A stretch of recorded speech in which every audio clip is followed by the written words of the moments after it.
Boa noite, irmãos. A graça e a paz do Senhor Jesus Cristo.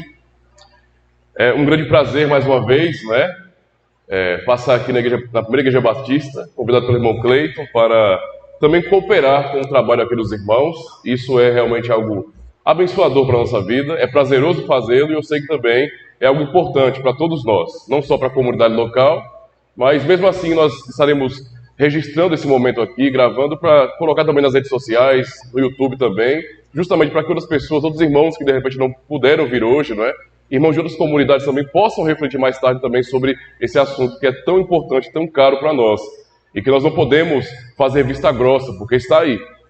Então, é importante que nós venhamos compreender, aquilo que são os males do século. O mundo mudou de muitas formas, e nós como cristãos precisamos nos atualizar em termos de conhecimento. Temos que entender o que tem acontecido para que, através de uma cosmovisão bíblica, uma cosmovisão cristã, venhamos interpretar este mundo, interpretar essa vida. Se nós não nos adaptarmos nesse sentido, em termos de conhecer o que está acontecendo, nós ficaremos para trás.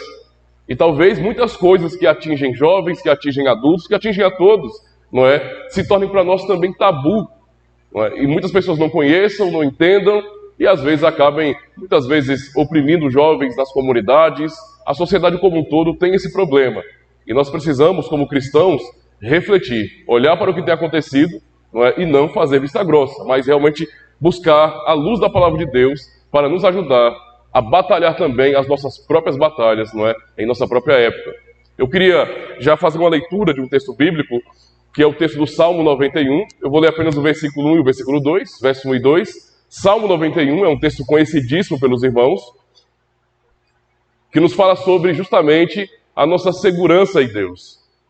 Todo salmo é importante que seja lido, mas eu vou me focar apenas no verso 1 e 2. Salmo 91 diz bem assim: o que habita no esconderijo do Altíssimo e descansa à sombra do Onipotente diz ao Senhor: meu refúgio e meu baluarte, Deus meu, em quem confio. Observem o que é dito aqui pelo salmista, que aquele que tem a Deus, como sendo o onipotente, o todo-poderoso, aquele que descansa à sombra do Altíssimo, esse, nesse sentido, que entende Deus assim, que olha para Deus com essa convicção, é que pode dizer isso: meu refúgio e meu baluarte, Deus meu, em quem confio.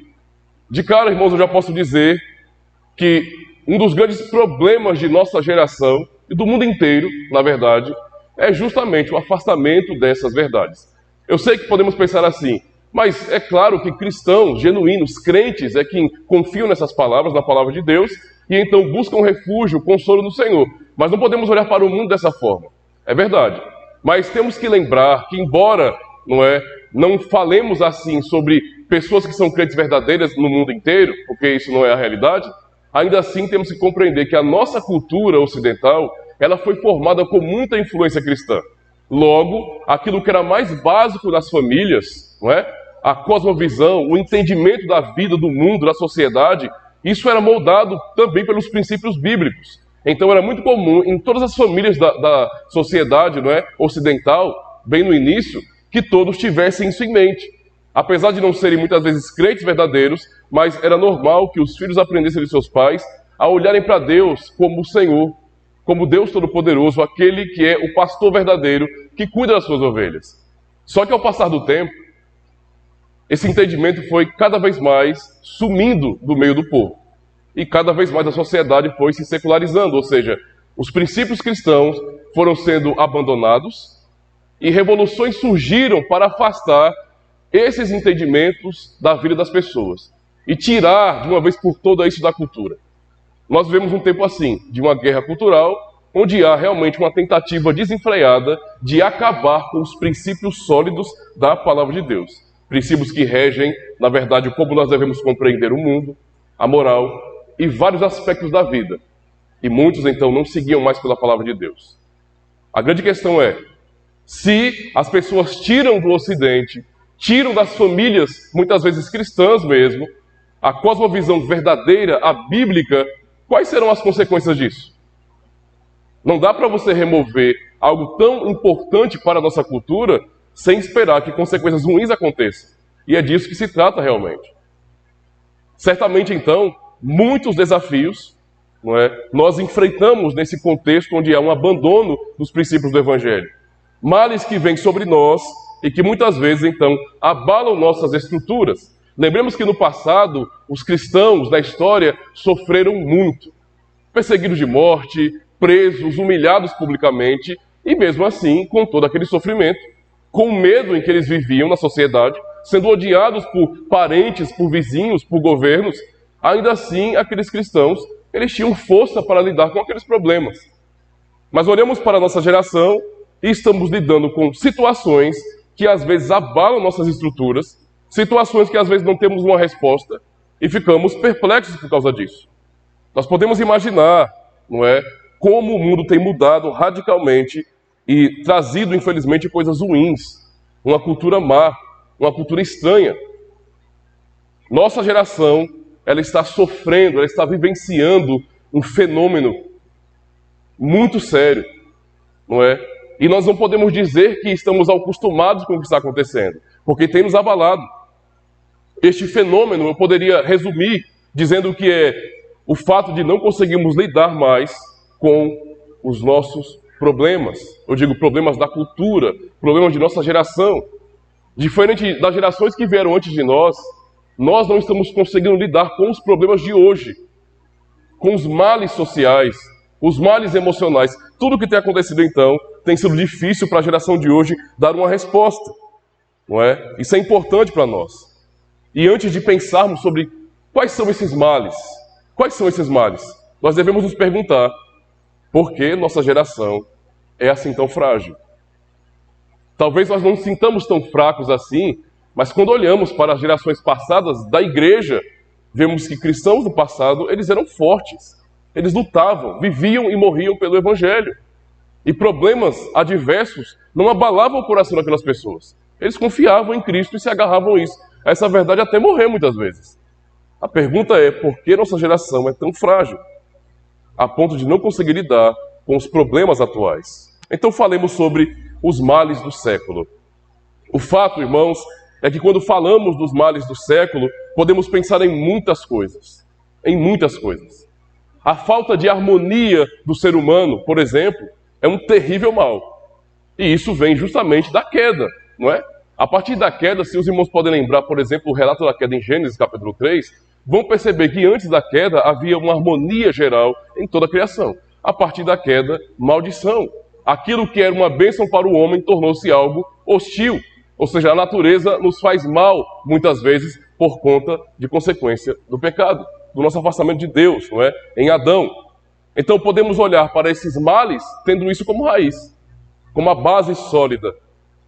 Mas ainda não podemos negar que em nossa cultura, em nossa geração, pessoas continuam morrendo por várias causas, governos continuam oprimindo, religiões falham, as famílias estão perecendo e se perdendo cada vez mais, e muitos vivem então sem esperança.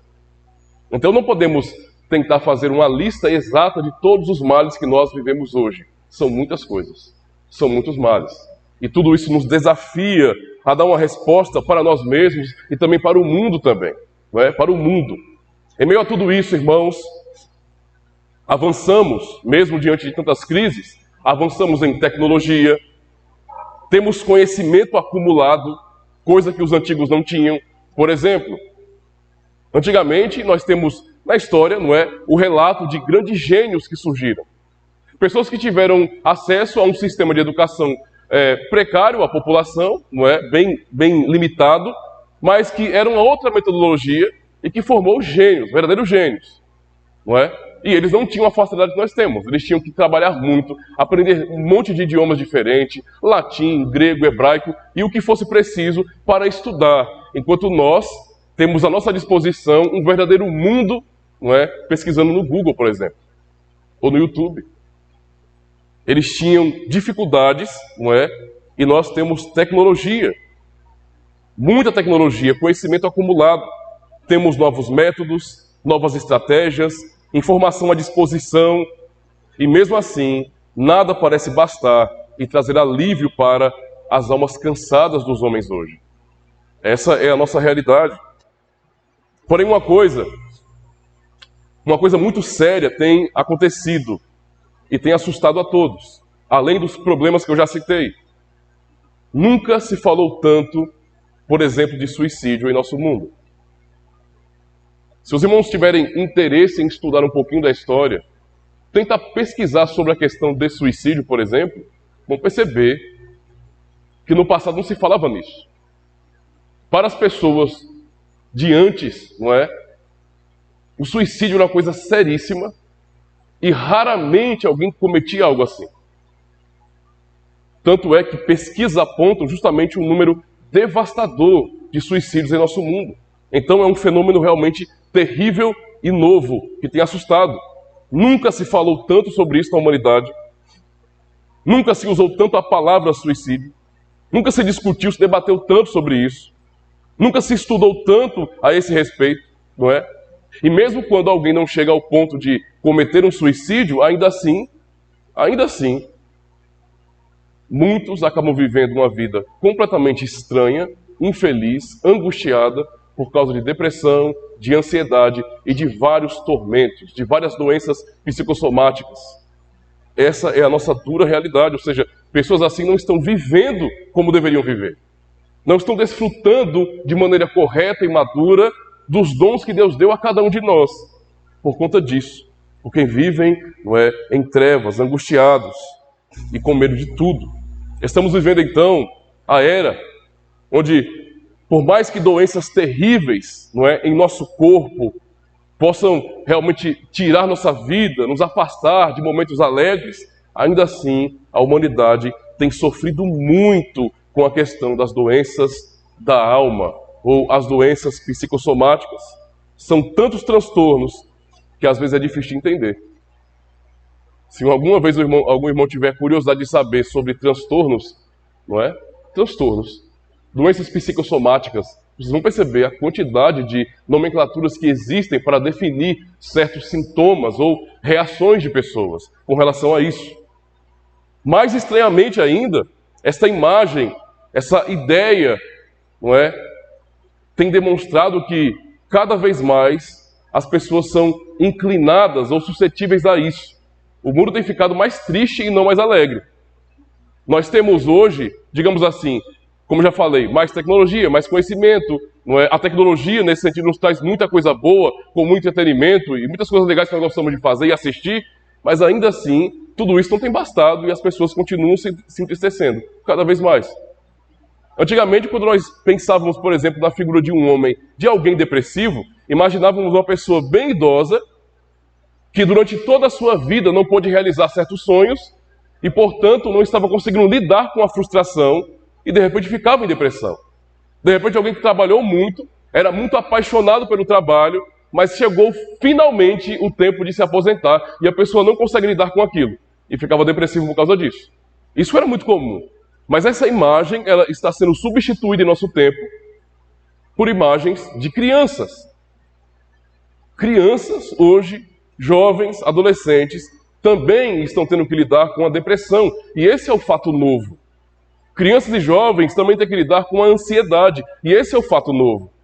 Antigamente, quando falamos de ansiedade, nós poderíamos compreender que ansiedade seria uma coisa bem normal, né? Quando chega na fase da adolescência, por tudo que vocês já sabem, mudanças no corpo, mudanças hormonais, nossa mente está amadurecendo, saindo de um período infantil e ainda não é adulto, e nós ficamos no meio mais ou menos, e isso traz confusão, não é? Traz desconforto, altera o humor muitas vezes, tudo isso é normal. A pessoa fica ansiosa, com medo, com certos medos, mas tudo isso era uma questão de fase, e todo mundo estava acostumado a isso. Isso é uma fase, é normal. Porém, hoje, a novidade é que essa ansiedade ela não tem parado por aí. Ela tem ultrapassado a fase, digamos assim. Ela tem permanecido. E muitos jovens, muitos adolescentes não estão conseguindo lidar com isso. E esse que é um grande problema que vemos hoje. Observemos alguns dados importantes aqui. Dados recém-divulgados da Pesquisa Nacional de Saúde, PNS, 2019, do IBGE, apontam conclusões, uma citação de um médico, tá?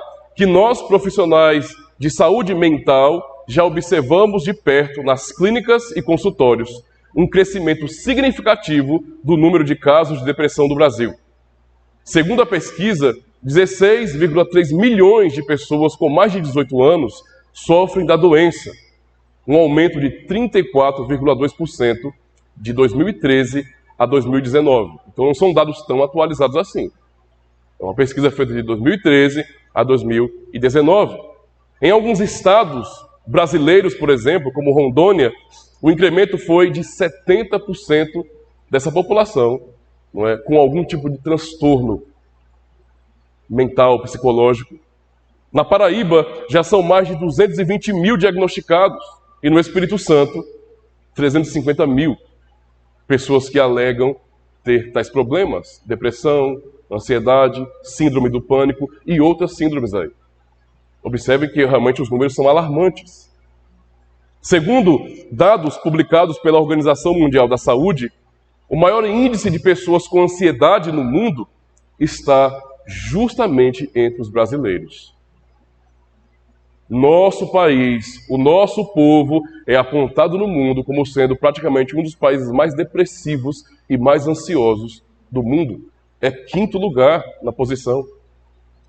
Isso realmente é um dado muito sério mesmo. Para dar um número exato, é constatado aqui que 11,5 milhões de indivíduos de nosso país sofrem com esses problemas. Alegam depressão e ansiedade, são levados a clínicas e estão muitas vezes escravizados a remédios terríveis que realmente acabam com a vida da pessoa.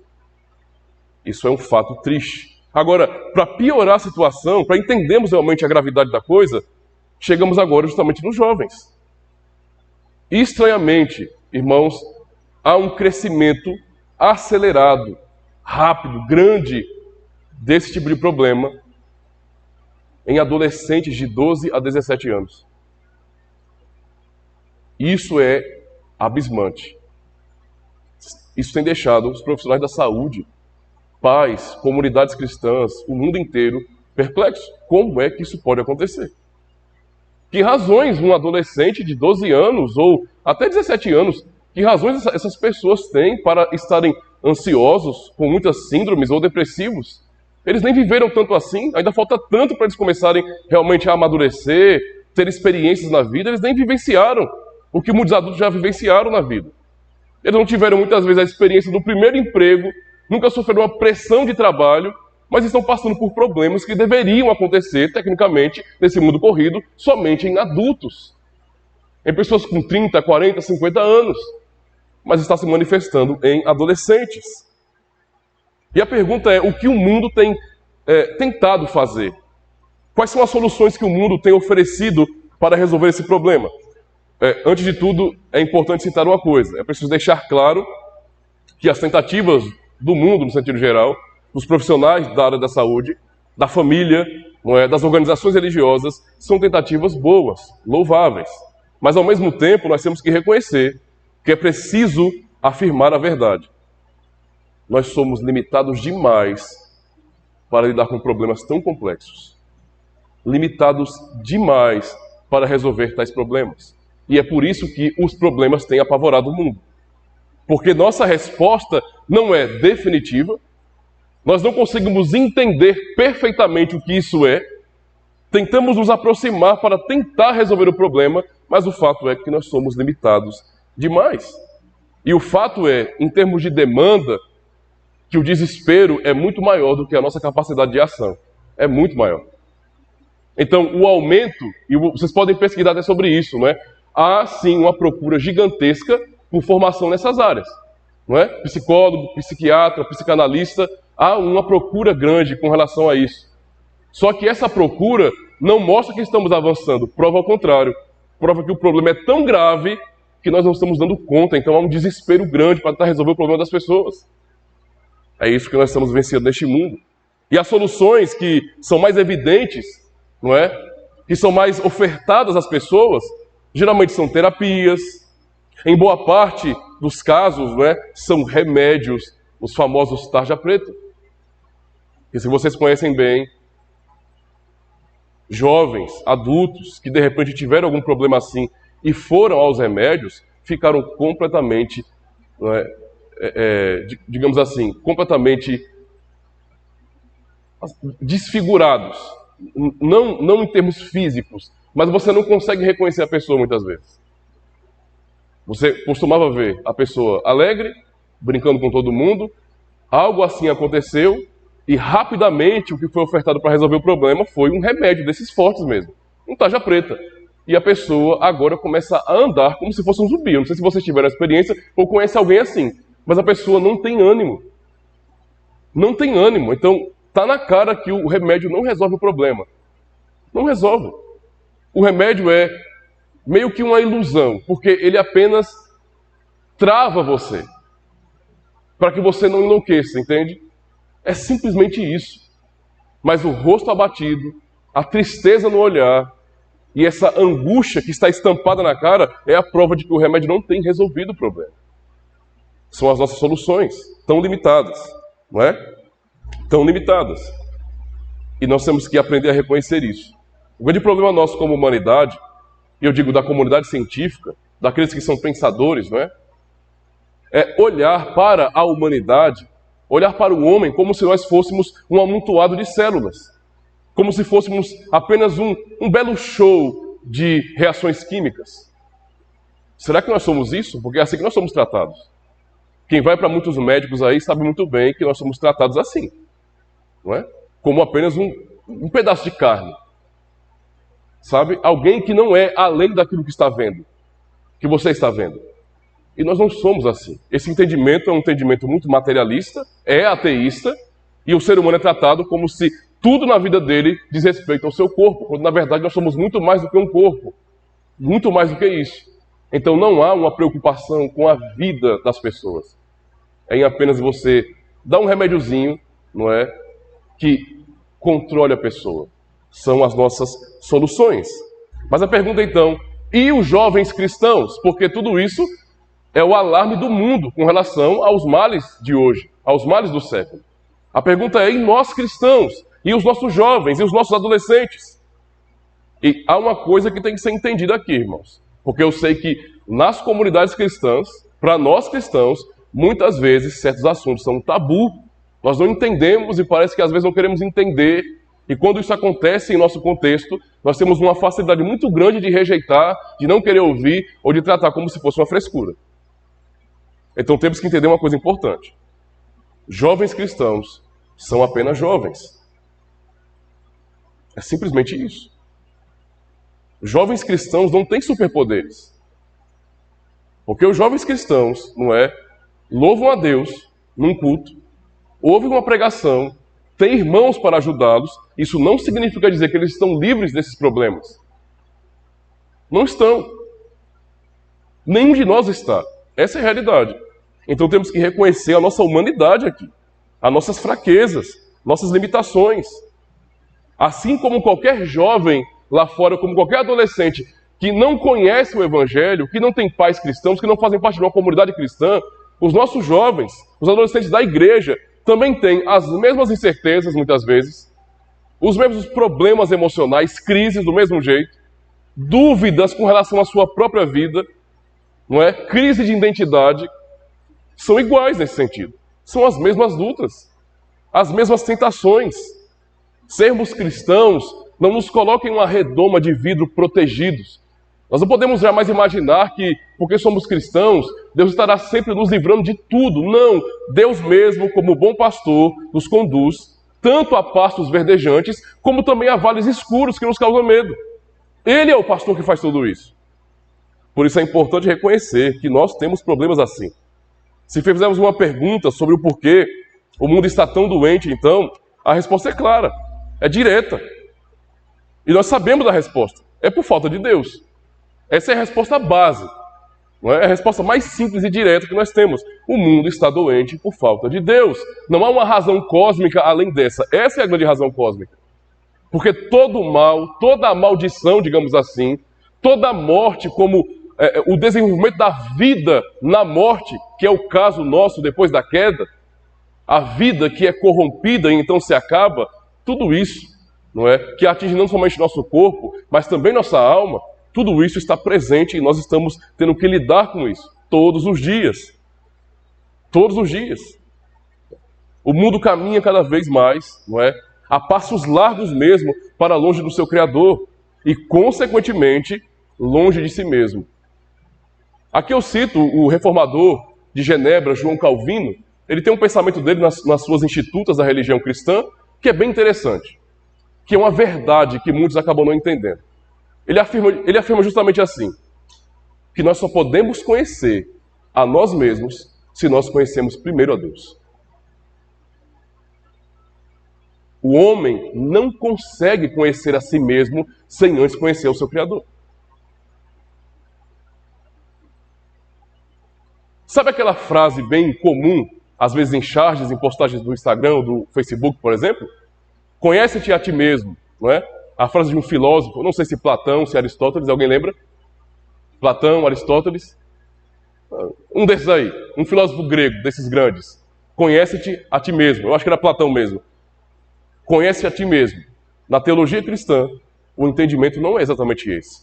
Para você conhecer a você mesmo, você precisa conhecer a Deus primeiro.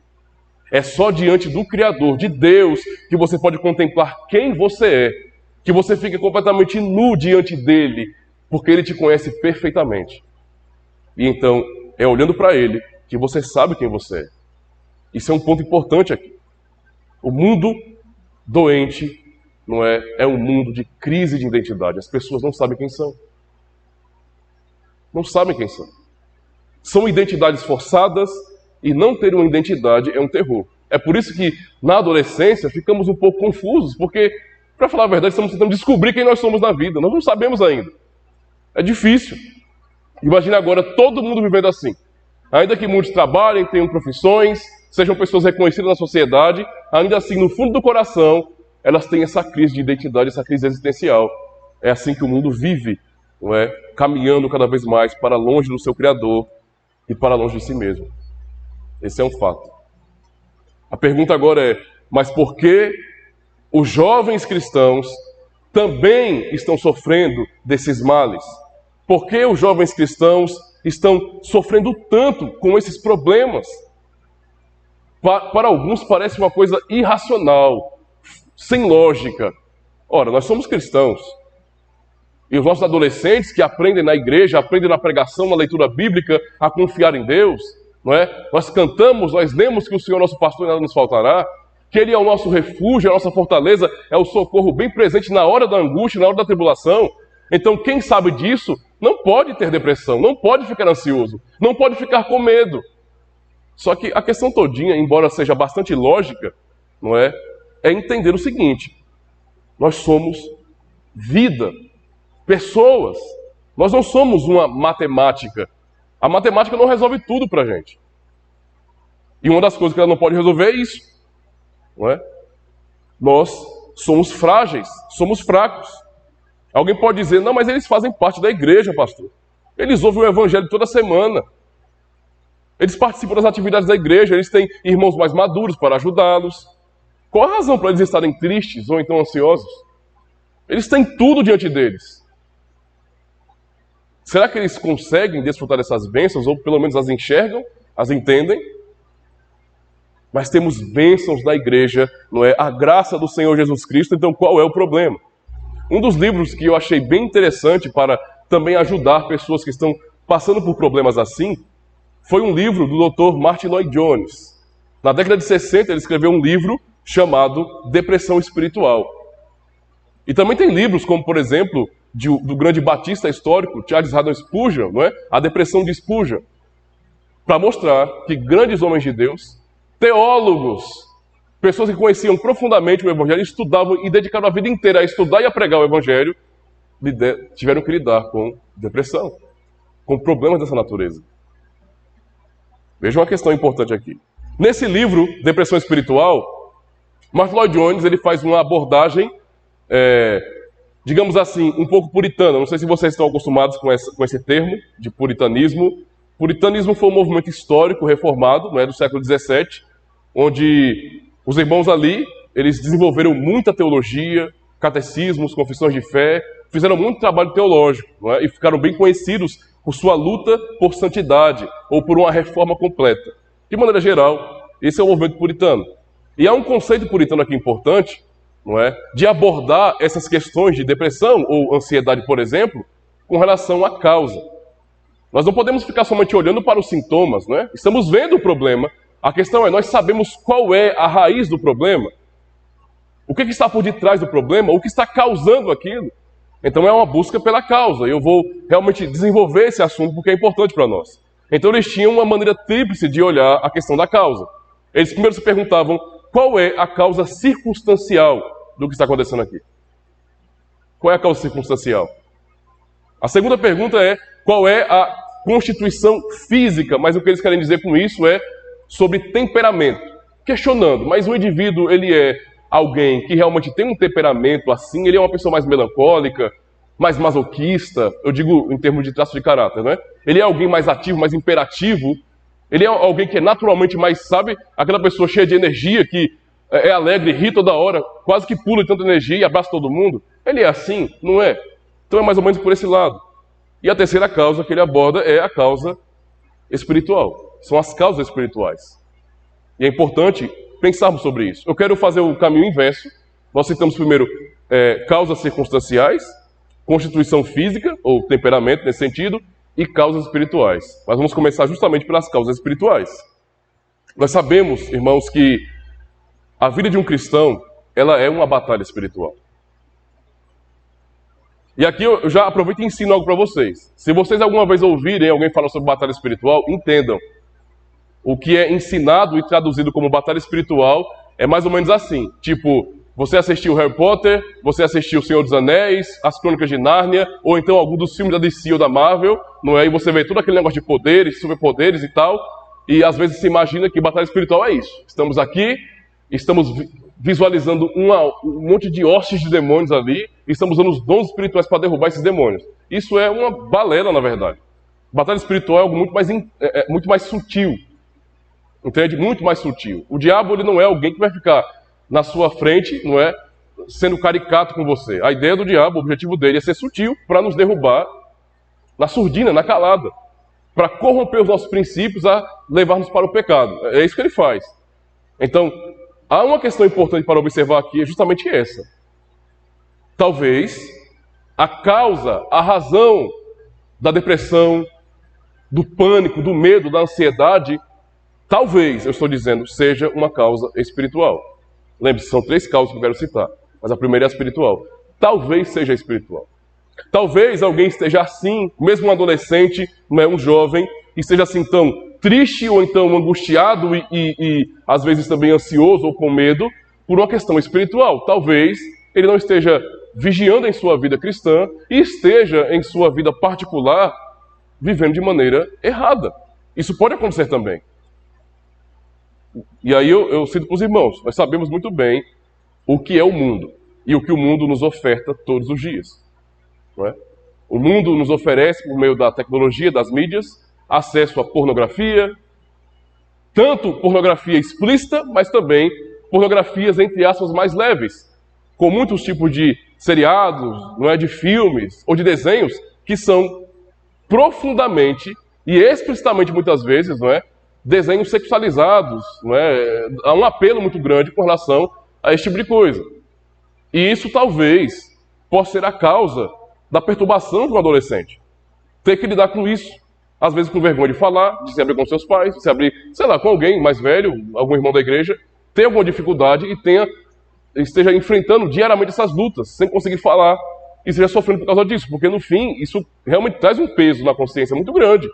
Há um problema muito grande aí. Talvez seja porque esse adolescente não esteja realmente aplicando aquilo que ele tem aprendido na pregação do Evangelho, na leitura bíblica, e procurando viver de maneira santa para o Senhor. Irmãos, nosso desvio e nossa maneira de viver traz consequências ruins. O que nós falamos de espiritual afeta a nossa vida como um todo. Entende? Não é um faz de conta. Isso é real e nos atinge.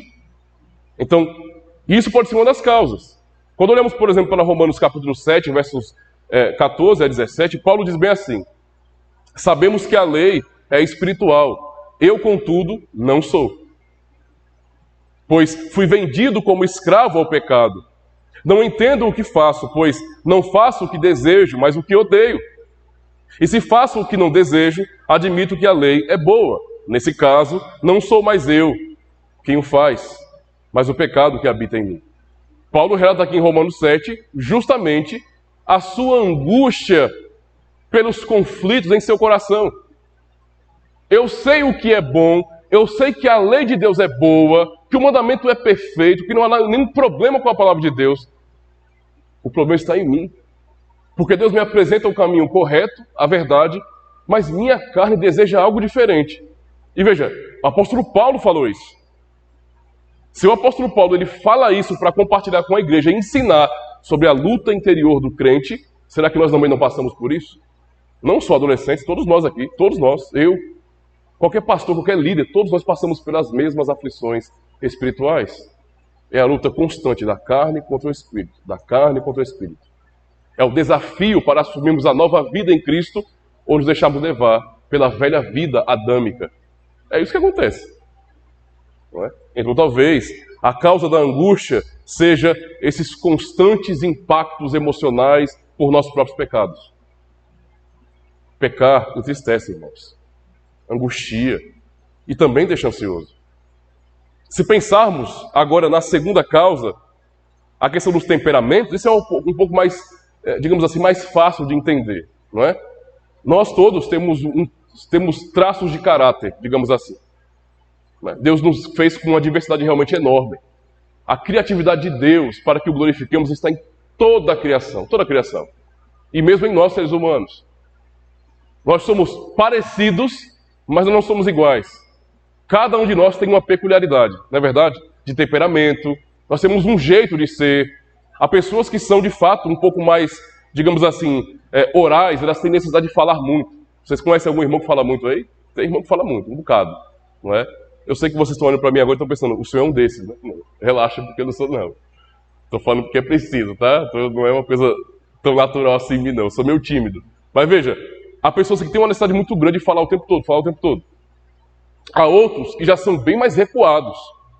E têm uma tendência bem natural a serem um pouco mais afastados, a não terem uma expressão, não é, facial tão alegre assim. Às vezes nós confundimos isso com depressão, com tristeza, e perguntamos, por que o irmão está triste? Não é que está triste, é o jeito da pessoa, às vezes fica um pouco mais recuado. Não quer dizer que nós temos que deixar para lá, não é? Mas é o jeito da pessoa. Há pessoas que são muito exigentes, por exemplo. Há irmãos que têm uma capacidade, não é, de atingir padrões morais mais fácil. São irmãos que amadurecem em alguns aspectos e são exigentes. Então eles ficam olhando para tudo. Ei, tua orelha é melhor do que a minha. Ajeita essa orelha aí, rapaz. Ele quer que realmente as coisas sejam certinhas. Não é que sejam certinhas, tudo medido, tudo organizado. Ele não consegue lidar bem com a desorganização. Há irmãos que são assim, não é? Que são bem exigentes. Isso é normal. Se pudéssemos, por exemplo, fazer um estudo sobre esses traços de caráter, nós falaríamos muitas coisas que são importantes e que nos ajudam também na compreensão mútua, né? Isso é importante para nós. Mas é uma questão importante também olharmos para a terceira questão, o terceiro ponto, a terceira pergunta, que é a questão das circunstâncias. Qual é a causa circunstancial? É a pergunta sincera que devemos fazer. Qual é a causa circunstancial? Não é? O que tem levado as pessoas a essa situação? O que tem também levado adolescentes cristãos a essa situação? Por curiosidade, depois os irmãos, não é, em outro momento, pesquisem no Google. Só coloquem lá, adolescentes cristãos com depressão e ansiedade. Vai aparecer um monte de sites e blogs, de matérias, de estudos, não é, sobre o assunto, porque é muita coisa. Então não é brincadeira. Por isso a pergunta. Podemos pensar em diversas respostas, mas eu quero apontar algumas causas circunstanciais que são sérias, não é, e que devem ser bem notadas por nós. Eu quero então, para caminharmos para o fim, falar sobre a revolução cultural. Alguém pode pensar assim, misericórdia, o que tem a ver a revolução, a cultura, com depressão, com ansiedade? Mas eu quero falar sobre isso, vocês vão entender. Quero falar também sobre as novas tecnologias, o avanço tecnológico. Mais uma vez, o que é que tem a ver a tecnologia, uma coisa tão boa, com ansiedade e depressão? E por fim, eu quero realmente concluir com a crise das expectativas. Não é? Eu gostaria realmente de explicar esses termos para vocês. Começando pela Revolução Cultural. Irmãos, nós sabemos que no mundo vivemos também uma grande guerra de cosmovisões. O que é uma cosmovisão?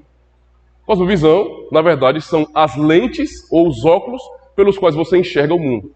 Ou seja, é a sua maneira de ver o mundo. Como você enxerga a sua própria vida? Como você enxerga a vida do seu próximo? Como você enxerga questões como política, sociedade, sexo, artes? É a maneira como você vê tudo. Isso é cosmovisão. É a visão de mundo. Tá? E o mundo vive uma guerra de cosmovisões. Essas cosmovisões, então, justamente falam, não é, como nós enxergamos. E quando olhamos, então, para a questão da cosmovisão, percebemos que há várias cosmovisões. Várias. Várias mesmo. Culturas, não é? Etnias, às vezes famílias, religiões, sociedades. Todos os grupos do mundo têm uma visão um pouco distinta da realidade. Uma visão diferente, não é, da verdade. Porém, apesar de haverem tantas diferenças de cosmovisão, existe uma cosmovisão que eu chamo de cosmovisão globalizada. Isso se manifesta especialmente no Ocidente. Europa, as Américas, se manifesta aqui. Uma cosmovisão globalizada. Se vocês forem reparar bem, digamos assim, que as culturas das Américas, a cultura das Américas, não é, são muito similares, pelo menos no que se manifestam, com a cultura norte-americana, por exemplo. Então, onde você for, aqui nas Américas, você pode ir em Cuba, não vá, pelo amor de Deus, né? Você não vai em Cuba, ou Venezuela, misericórdia, não vá. Países como, por exemplo, Paraguai, Argentina, tá difícil de ir para a Argentina também, porque o comunismo está chegando lá também do mesmo jeito. Tá ficando difícil, né? Citar mais algum. Vai no Paraguai, pelo menos. Vai no Paraguai, e você vai perceber que muito do que você vê nos filmes americanos, em vírus de lá dos Estados Unidos, né? Tem também no Paraguai. Tem também aqui no Brasil. Entende? Essa cultura globalizada é o que nos dá acesso, por exemplo, que tem a ver com comércio também, a Coca-Cola, sabe, esses lanches aí preparados rápidos, tudo que você vê, cinema, tudo, é muito parecido com o que nós vemos nos Estados Unidos. Os Estados Unidos realmente forma cultura, digamos assim. Então, no Ocidente, há essa cultura globalizada, onde tudo é muito parecido, e não somente aquilo que nós vemos, mas também a forma de pensar. Isso é compartilhado, não é? E atinge também a nós brasileiros, a maneira de pensar. Essa cosmovisão refere-se justamente às novas ideias para um novo mundo. Como pensar o mundo, não é, a partir de uma nova perspectiva, de uma nova visão. E essa cosmovisão globalizada, ela é completamente moldada pelas revoluções. Completamente moldada pelas revoluções. Revoluções culturais, revoluções políticas, pensando no marxismo, por exemplo, esse tipo de coisa aí. Entende? A maneira como as pessoas enxergam a sociedade é guiada por isso. E isso acontece de maneira grande no Ocidente.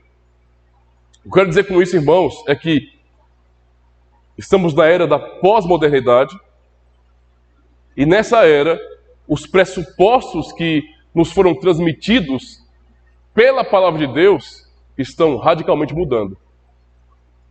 Coisas básicas, que nós sabemos que são certas, que são bíblicas, que são morais, estão sendo abandonadas por essa nova cosmovisão. Foram redefinidos, então, de maneira bem geral mesmo. Não é? A origem da vida, por exemplo, o mundo de hoje, no geral, tem uma visão diferente sobre a origem da vida. O mundo de hoje tem uma visão diferente sobre a verdade.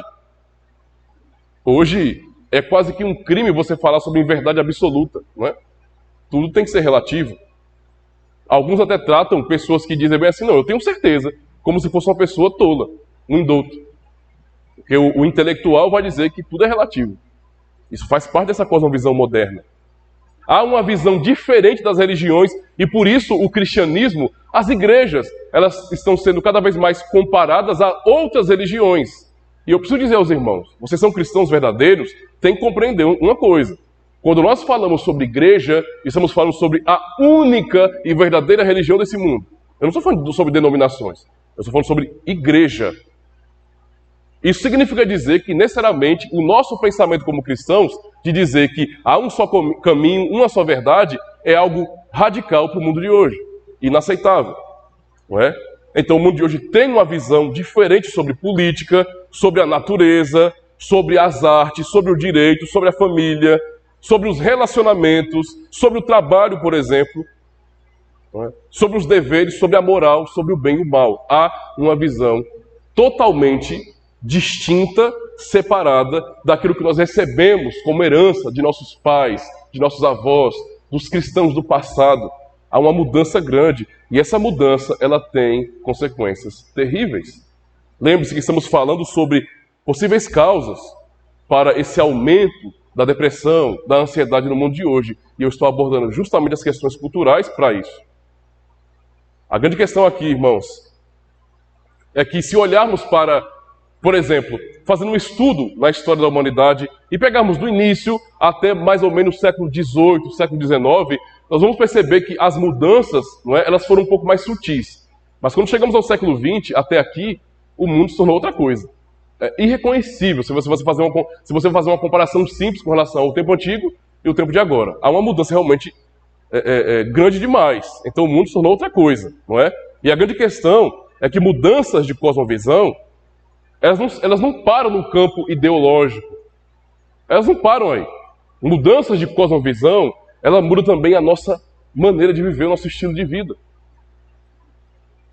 Nós somos ou nós fazemos o que nós cremos. Essa é a grande realidade. Nós agimos nesse sentido de acordo com as nossas convicções pessoais. Não dá para desligar isso. Entende? Essas são as nossas ações.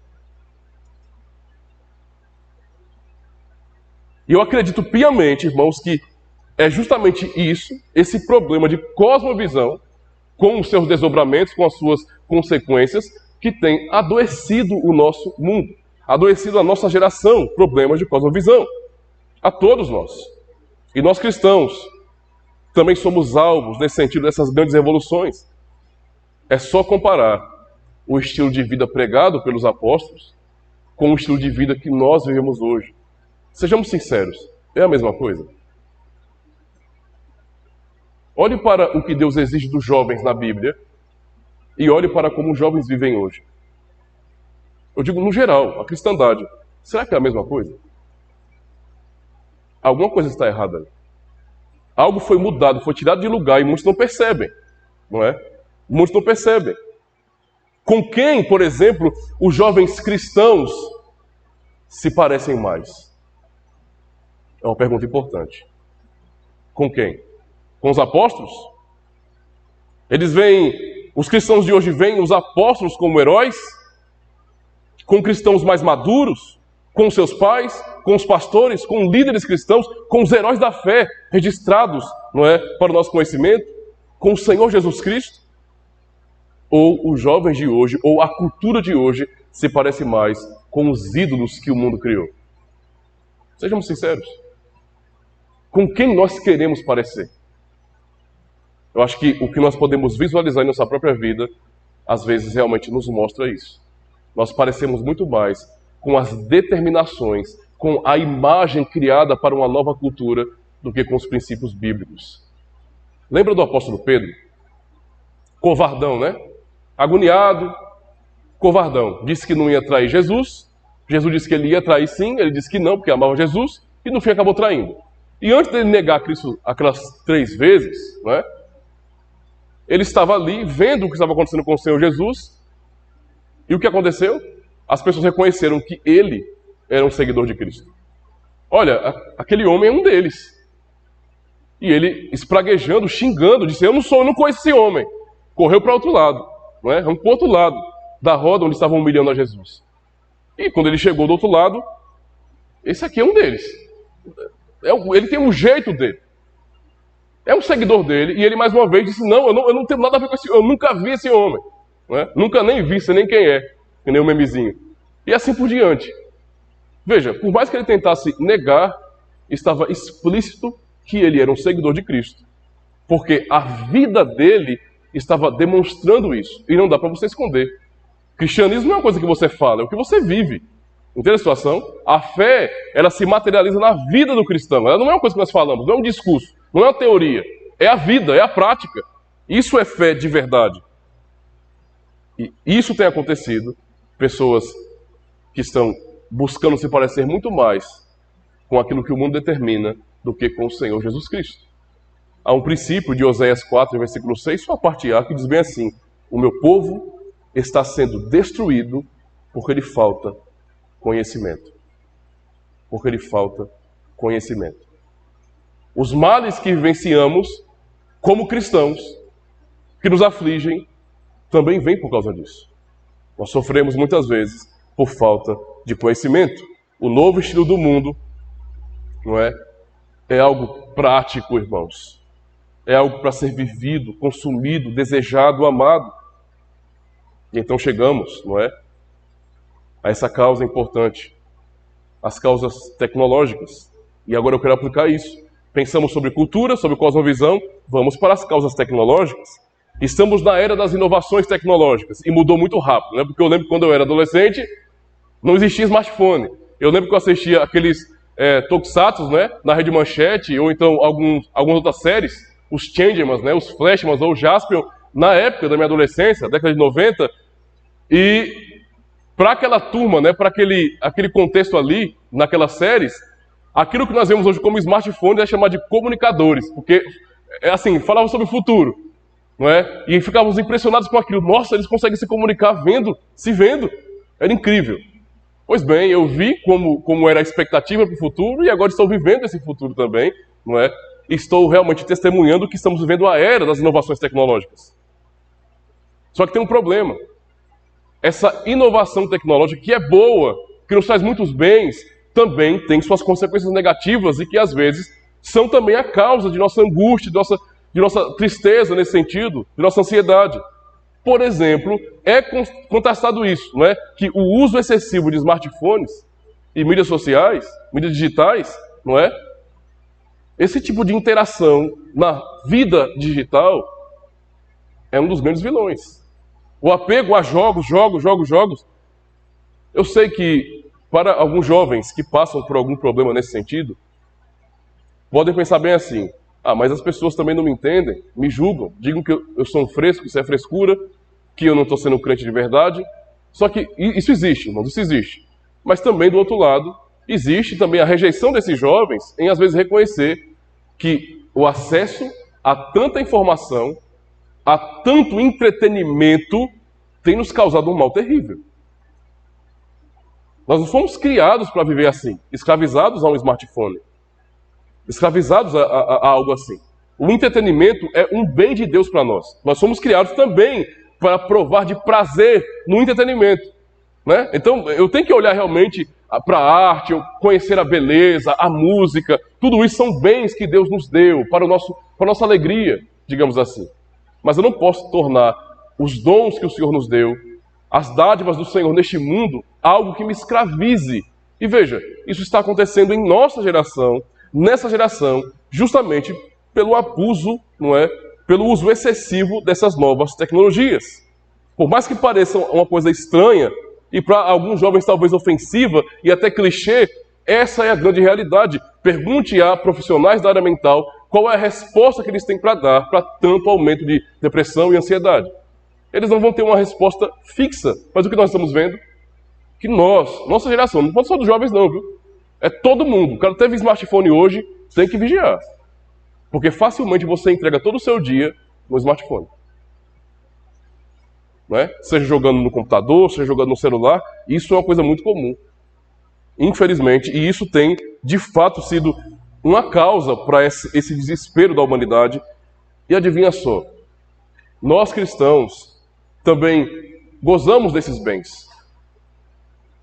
Nós não estamos vivendo em um prédio, né, que quando nós entramos, é uma barreira do tempo ali. Quando nós entramos, nós automaticamente somos transportados, né, para o primeiro século da era cristã. Não. Nós também somos atuais, nós também nos divertimos, nos entretemos com as mídias sociais, nós também assistimos YouTube, jogamos videogame, não é?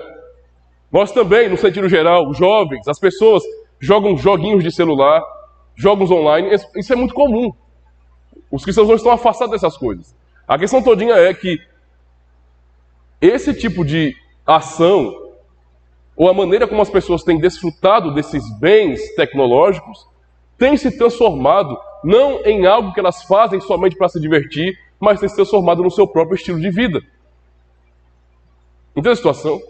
Tem se transformado no seu estilo de vida. Por quê? Porque as pessoas vivem sendo o tempo todo guiadas por isso, gostam demais de gastar tempo enchendo sua cabeça com essas coisas, e por mais que sejam divertidas, isso traz consequências ruins.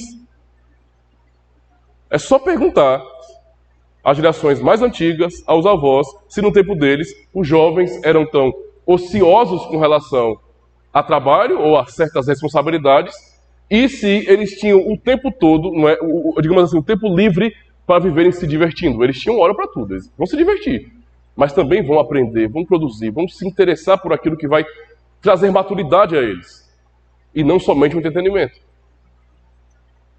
Entretenimento, irmãos, é um ídolo neste mundo. Tem se tornado um ídolo para muitas pessoas. Há pessoas que passam o dia inteiro pulando de uma plataforma para outra. Não é?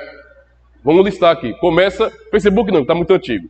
Mas começa no Instagram, 2 horas ali, só passando fome. Só postando. Só esperando alguém curtir e fazer algum comentário nos stories. Daqui a pouco, pula pro TikTok, vai assistir videozinho. E mais videozinho. Pula pro Kuai, e assim por diante. Abusou, vai pro YouTube, passa horas e horas assistindo vídeos e mais vídeos, assistir lives, reacts e assim por diante. Vários canais divertidos de games, não é? de nerd e etc. Tudo isso é bom, é divertido, nós gostamos. Mas às vezes, a maneira como nós usamos essas coisas tem roubado o nosso tempo de maneira tal que a nossa atitude em usar isso está quase que sendo configurada como um tipo de culto. Porque governa a nossa vida. Eu sei que não é a mesma coisa. Experimente tirar o celular de um adolescente, seja cristão ou não, e dizer para ele, olha, não vai jogar. Nada de redes sociais. Vou guardar o celular agora. Não vai mexer em nada. Celular, nem computador. Você vai ver a pessoa com crise de abstinência. Ficando doido, dá dor de cabeça, dá ansiedade, dá tudo. É ou não é assim? É desse jeito. Mexe para você ver. Se não vem com cara feia, se não resmunga, se não responde os pais de maneira indevida. Porque você tirou aquilo, é como se você tivesse tirado do mundo da pessoa. Ela não sabe fazer outra coisa senão aquilo. Ou seja, o que ela é? Uma pessoa real? Ou ela quer ver no mundo digital sendo apenas um avatar na internet, nas redes? O mundo está assim agora, e nós cristãos também estamos passando por isso, e a verdade é que não estamos também sabendo lidar com essas tecnologias, com esses bens. Fazemos uma coisa que é boa, não é? Usamos de maneira tão errada que isso se torna algo mal para nós, que nos prejudica. Nos prejudica. Ora, o sol é bom. É recomendado pelo menos uns 20 minutos de sol aí, entre 11 horas e meio-dia, receber vitamina D. Isso é importante. Ajuda em nossa batalha da pandemia de hoje. É importante para nós. É saúde. Mas 20 minutos. Não vai achar de ficar o dia todo no sol não, que vai ter câncer. Ou seja, é um bem, é uma bênção de Deus para nós, mas se mal usado, nos causa mal. Nos destrói. Nos fere. A mesma coisa é quando nós falamos da nossa cultura de tecnologias novas. Tudo isso são coisas boas? São. Tem muita utilidade? Tem. Nos dão prazer? Sim, porque nós temos entretenimento ali.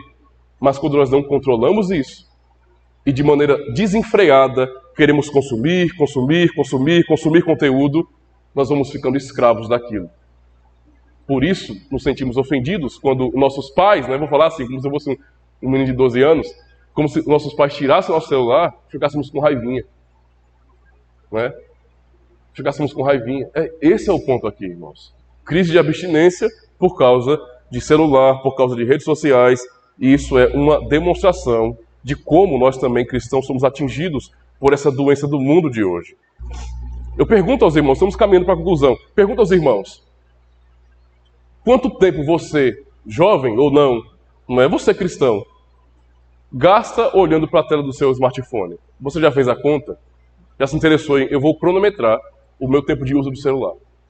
Nós temos a impressão de que estamos usando pouco, né? Pensar que não, o sol foi embora. Estamos usando pouco. Não é só uma mensagenzinha aqui, 20 minutos. Não, é para responder o irmão aqui no WhatsApp. Aí eu vou, respondo ele, olho a mensagem do grupo e vou, baldeando aqui em todos os aplicativos. Daqui a pouco, eu perdi ali 4 horas de relógio, só olhando. Aí para descansar daquilo, eu vou para o YouTube. E quando eu cansar do YouTube, eu ligo Netflix. E quando não tem a série que eu quero, eu vou para a Amazon. Né?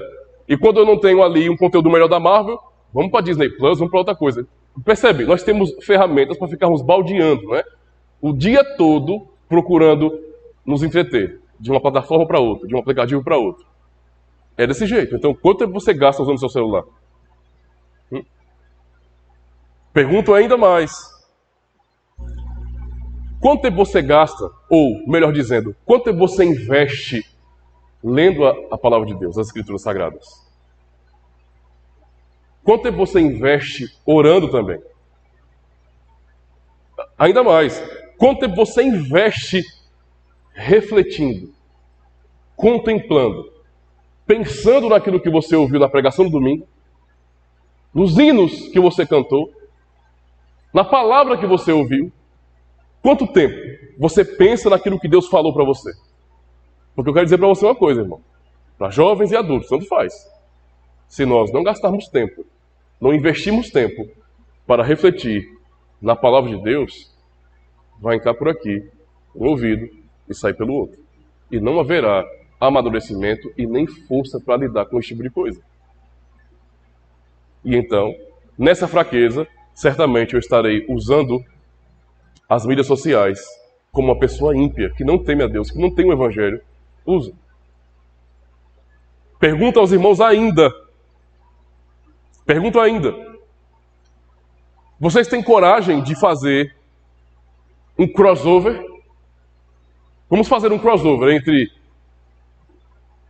vida piedosa, leitura bíblica, oração, meditação na palavra de Deus e o tempo de uso do celular ou do computador, em redes sociais, em streamers, por exemplo, como Netflix, em joguinhos. Façam um crossover, coloquem uma coisa contra a outra e vê quem vai sair vencedor.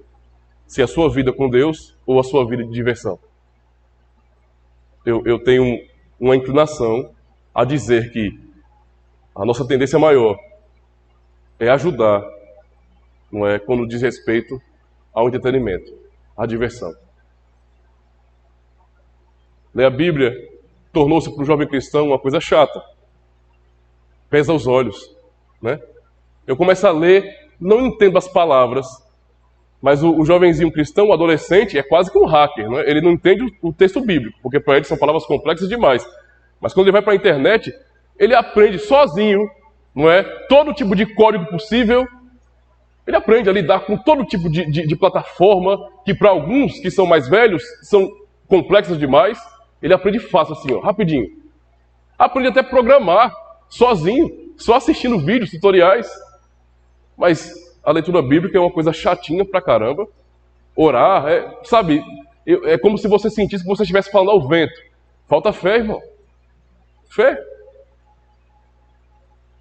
E vivencia a experiência do entretenimento com as mídias sociais, com a tecnologia, como algo real, palpável e prazeroso, mas a experiência de buscar a Deus em sua palavra e nas orações não faz com a mesma intensidade ou com uma intensidade maior. Isso aqui é chato, eu quero que acabe logo. Eu consigo gastar 4 horas fazendo baldeação de um aplicativo para outro. Mas quando o pastor prega no domingo, quando é trazido uma lição na escola bíblica, eu fico agoniado para acabar logo essa aula, para o pastor dizer, Deus abençoe, vão para casa em paz, para eu correr logo e assistir minha sériezinha. Aquilo que eu gosto de fazer. Essa reação, elas não são positivas. reações negativas que mostram realmente o nosso problema. E aí eu concluo. De tudo isso, o que nós estamos vivenciando agora, por conta de todo esse acesso à informação demasiada, é muita informação, é muito entretenimento, é muito tudo neste mundo, que por fim, vivemos um tipo de crise de expectativa. Tenta imaginar, nós ficamos assistindo muita coisa o tempo todo. Esse tipo de conteúdo, ele não é neutro, tá? Ele não é neutro. Tudo que nós assistimos, entendam isso, toda a arte desenvolvida na humanidade, o entretenimento que você gosta, a sua série, o seu desenho, o seu anime, o seu mangá, tudo, os seus jogos, tudo que você gosta de fazer, que te diverte, não é feito de maneira neutra. Valores são passados ali, e são valores, muitas vezes, talvez na maioria das vezes, contra os princípios cristãos que você aprende. E eles vão jogando isso, o tempo todo. O tempo todo, para quê? Para você se acostumar com o mal. Para que o seu senso crítico seja derrubado. Você não tenha mais aquele negócio de, rapaz, isso é um pecado miserável, isso é uma misericórdia. Pelo menos aquela crítica cristã que tem que haver. Eu tenho que perceber o mal e dizer, isso é mal, isso é errado, não é bíblico. É contra a palavra de Deus, é pecado. Mas de tanto eu ver, eu vou me acostumando tanto que daqui a pouco aquilo não me escandaliza mais. Daqui a pouco eu não tenho mais uma opinião forte contra aquilo. Daqui a pouco alguém pergunta, questiona, eu não digo nada. Daqui a pouco eu estou concordando com aquilo. É assim que acontece. Entende? E ao mesmo tempo nós vamos visualizando nas telinhas, digamos assim, um tipo de vida que não é nossa, não é a nossa realidade, e isso vai criar expectativas em nosso coração. Quer eu tenha consciência disso ou não, eu vou criando expectativas. E adivinha só, quando pessoas elas olham para a vida dos seus personagens, por exemplo, de alguma série ou de algum anime, e vê o tipo de vida que aqueles personagens têm, ela vai se frustrando de maneira às vezes inconsciente, porque olha para a sua própria vida e ela não consegue ver coisas boas daquele jeito em sua própria vida. E então vai lembrando de frustrações, lembrando de problemas, criando uma expectativa negativa da sua própria vida, de como Deus conduziu a pessoa até aqui, e se entristecendo com isso. Irmãos, isso conduz a pessoa à angústia. Você ser uma pessoa frustrada, você pensar assim, nossa, tantas pessoas têm uma vida tão boa e eu não tive nada. Minha vida foi tão difícil, eu não tinha o que eu queria. E fico guardando isso, e remoendo, e repetindo para você mesmo, porque você está recebendo muitas expectativas que não correspondem à sua realidade, vindas, não é, por meio das tecnologias, nos fazendo mal. A mesma coisa é com relação às minhas expectativas sobre o futuro. Olhamos para um tipo de vida que não corresponde à nossa realidade e ficamos com medo do que vai acontecer amanhã. Será que eu vou conseguir? Será que eu dou conta? E vamos sendo dominados pelo medo. Eu estou falando isso como algo que é crescente. Até chegar ao ponto das pessoas que estão passando por isso, ou estão tendo uma visão alterada sobre a própria realidade, acabam ficando tão dominadas por isso, mas tão dominadas, que elas só consigam enxergar essas frustrações e esses medos. Eu não fui, será que eu vou conseguir ser? Eu não alcancei, minha família não alcançou, será que eu vou conseguir alcançar? E tem medo. E esse medo paralisa, esse medo trava, e a frustração do passado também te faz travar.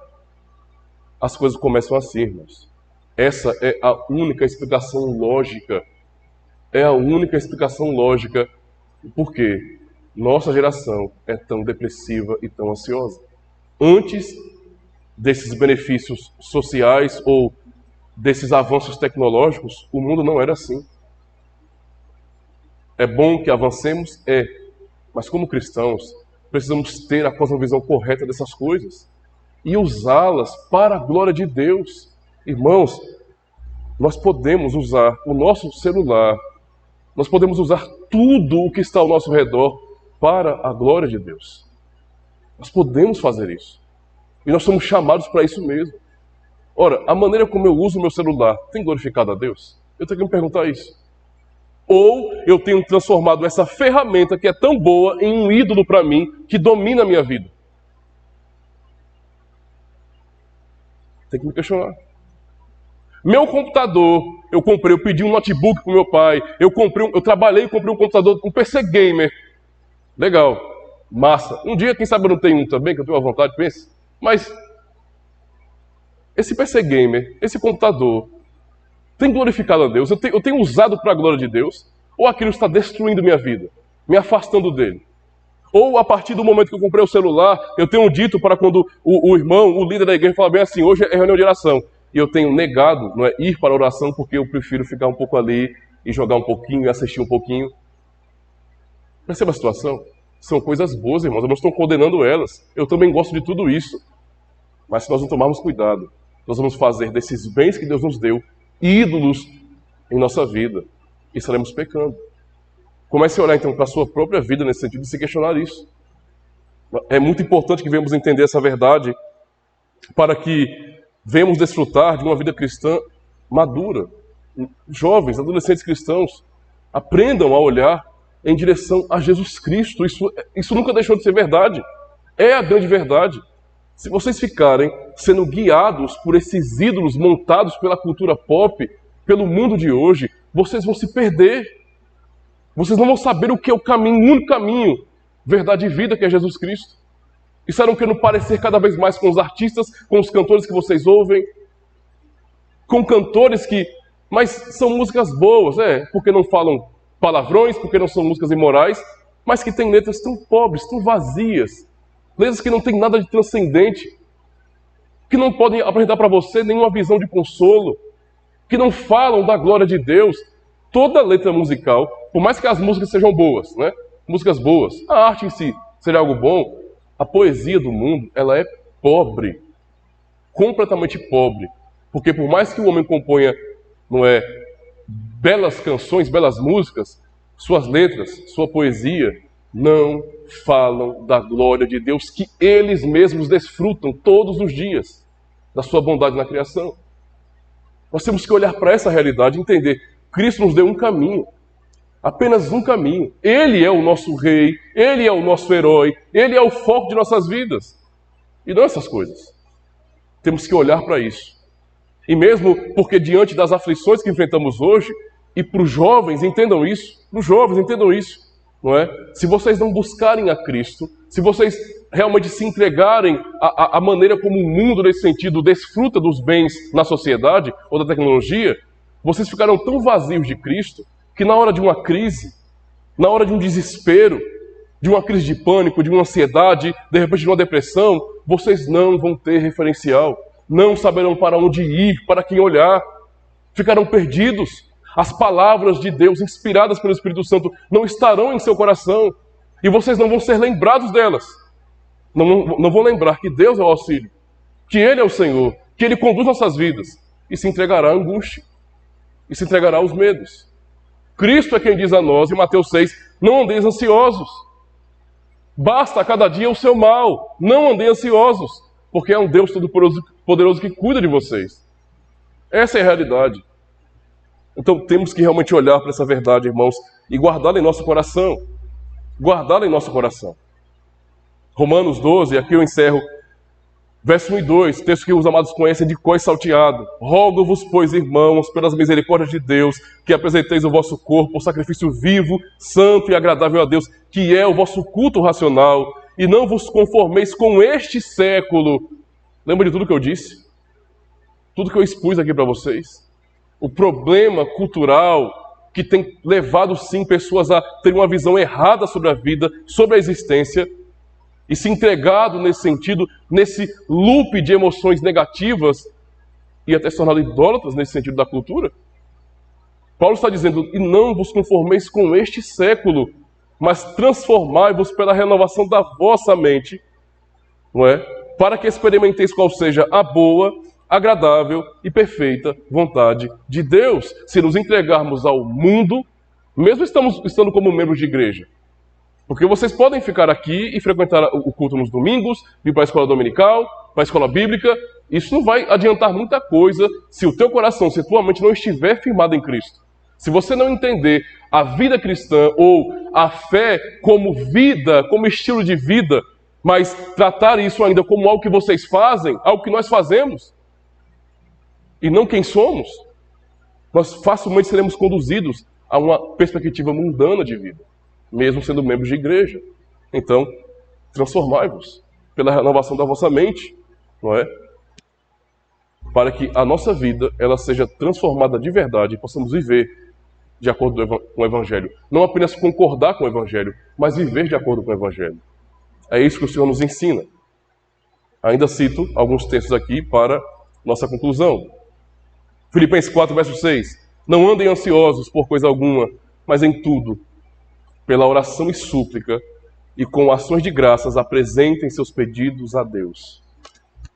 Quantos cristãos neste mundo não têm usado esta bênção? Não tem. Não tem. Eles têm uma grande bênção que é poder orar a Deus. Tenta imaginar a loucura disso. Deus está nos céus. É onde Ele habita, no seu trono. Ao mesmo tempo, como Ele é onipresente, nós não estamos distantes dEle. Entende a situação? Mas aonde Ele se manifesta, onde Ele revela que habita no seu trono celeste, é outra dimensão. Outra dimensão. Nós não temos acesso a essa dimensão. Não tem a ver com o universo quântico, nada disso aí. É outra dimensão completamente inalcançável. Não é uma ficção, é a verdade, é outra dimensão. E nós, homens pecadores, por causa da obra de Cristo, que morreu na cruz por nós, nos substituindo ali, e que ouvimos do Senhor, agora vocês podem orar assim: Pai nosso que estás nos céus. Nós oramos aqui, nós pecadores oramos. E a nossa oração, ela ultrapassa essa barreira do tempo e espaço, ela chega em outra dimensão e Deus a ouve. Como é que eu posso desperdiçar uma bênção dessa, irmãos? Nós podemos sucumbir em nossas angústias, em nossos medos, se nós não usufruímos deste bem. Por fim, lemos João 14, verso 27. Deixo a paz a vocês, a minha paz dou a vocês, não a dou como o mundo a dá. Não se turbe o seu coração, nem tenha medo. Cristo nos ensina a não ter medo, mas a confiar nele como o bom pastor. Ele é o pastor da história, nós não. Não é? E assim poderemos desfrutar de verdade daquilo que lemos no primeiro Salmo, Salmo 91, verso 1 e 2. O que habita no esconderijo do Altíssimo e descansa à sombra do Onipotente, diz ao Senhor: meu refúgio e meu baluarte, Deus meu, em quem confio. E eu termino apresentando aos irmãos que talvez não conheçam. Nós temos um catecismo em nossa comunidade, que é o Catecismo de Heidelberg, feito no século XVI. E no dia do Senhor, no domingo 1, que essa igreja é dividido, na pergunta 1 e resposta 1, diz bem assim. A pergunta: qual é o seu único consolo na vida e na morte? Olha a resposta: que não pertenço a mim mesmo, mas pertenço de corpo e alma, tanto na vida quanto na morte, ao meu fiel Salvador Jesus Cristo. Ele pagou completamente todos os meus pecados com o seu sangue precioso e libertou-me de todo o domínio do diabo. Ele também me guarda de tal maneira que, se é a vontade do Pai Celeste, nenhum fio de cabelo pode cair da minha cabeça. Na verdade, todas as coisas cooperam para a minha salvação. Por isso, pelo seu Espírito Santo, Ele também me assegura a vida eterna e faz-me disposto e pronto de coração para viver para Ele de agora em diante. Que Deus em Cristo possa consolar os jovens de nossa comunidade, os adolescentes, para que eles busquem o refúgio no Senhor, pois é só nele que encontraremos paz. Amém? Graças a Deus, meus irmãos. Graças a Deus.